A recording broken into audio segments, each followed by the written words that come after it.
So that Nintendo Direct happened, and admittedly, it really wasn't for me, but that's okay. I didn't need it to be.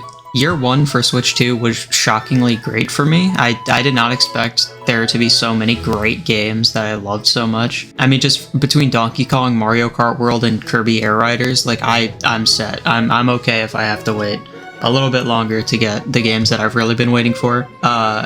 Rhythm Heaven is cool though. I'm really excited for Rhythm Heaven. Anyway, I really just want to talk about this. The one that everybody knew about that's been leaked for months and everybody's been talking about it, the Ocarina of Time remake. I am feeling very conflicted on this game.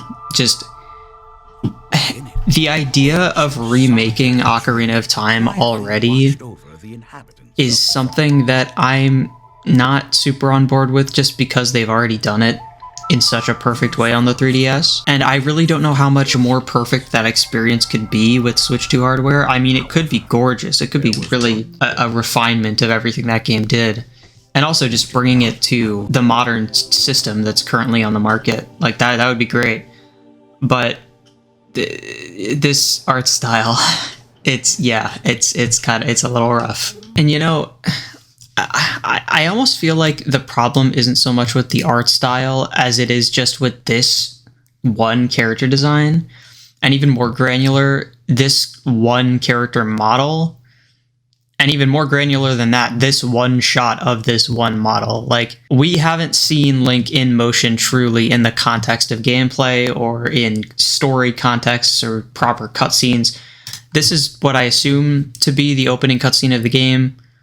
So, it is kind of important to leave a flattering first impression of your main character, but I'm trying to give a little bit of benefit of the doubt because aesthetically and atmospherically, I actually do really like what this seems to be going for, especially with this whole tapestry opening sequence thing. There was a land. Like the like little floating embers and like sparkles and this voiceover and the music, the Deku Tree. If this is what the Deku Tree actually ends up looking like in the game, with this more like sort of ethereal, wispy style with this giant beard made of roots, like this is really cool. I really like what this is going for, and in general, this whole tapestry. It's a really cool aesthetic. It's a really cool look, and I like how they're sort of like in a similar way to how Tears of the Kingdom did it.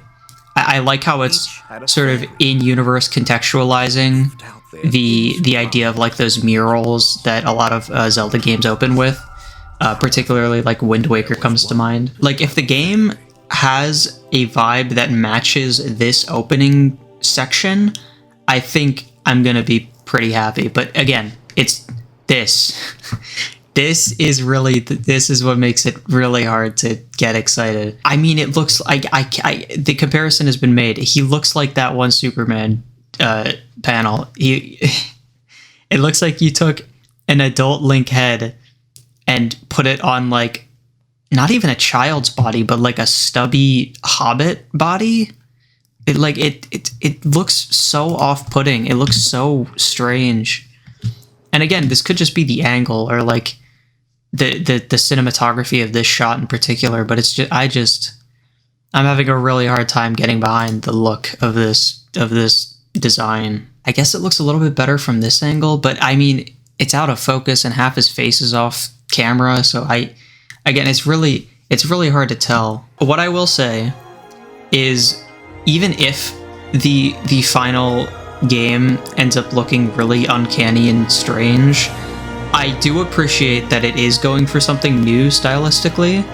Like I said earlier, I don't necessarily think the art style itself is what's jumping out at me as like terrible or ugly. Like, I appreciate that it isn't just trying to one-to-one replicate the 2D art from the original game like the 3DS game did, because I don't know if they could do it better. I don't think that a higher density of detail in, polygons or textures or just 4K quality in general would really do that much more to make that game look better.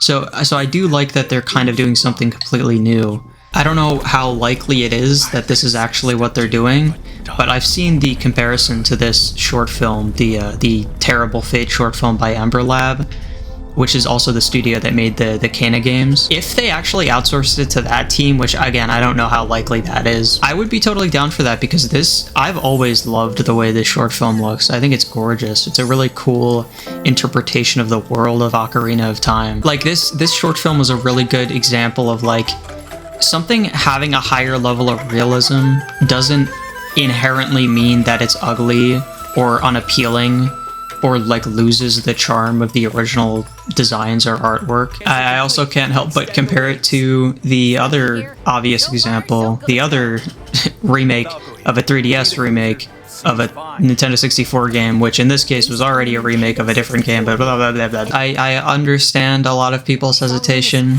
with how it looks.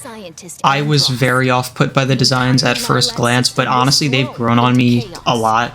And it didn't really take very long for these designs to grow on me, like especially Fox, especially when you look at the character renders like on the Japanese website. I think that these characters have a lot of charm. I actually really like how this game is looking. And you know, there's a whole the Twitter discourse surrounding these character designs has been really annoying for a lot of reasons, and in general, it really frustrates me whenever all of Twitter all of a sudden becomes professional character designers overnight because they don't like how a character looks in a video game. But that's a whole separate rant. My point is, I am really torn on this announcement and this reveal in particular. It could turn out great. It could be amazing. It could change my life, but I am very hesitant. And the weirdest thing about it to me, apart from just the presentation of it, is the fact that this game is coming out less than half a year from now, and they've shown us nothing. This is their big holiday game, which is a remake of one of the most important games ever made, and this is all we get. We get one shot of Link sleeping, one very unflattering shot. We've been anxiously waiting to see what Nintendo has in store for the rest of the year for so long.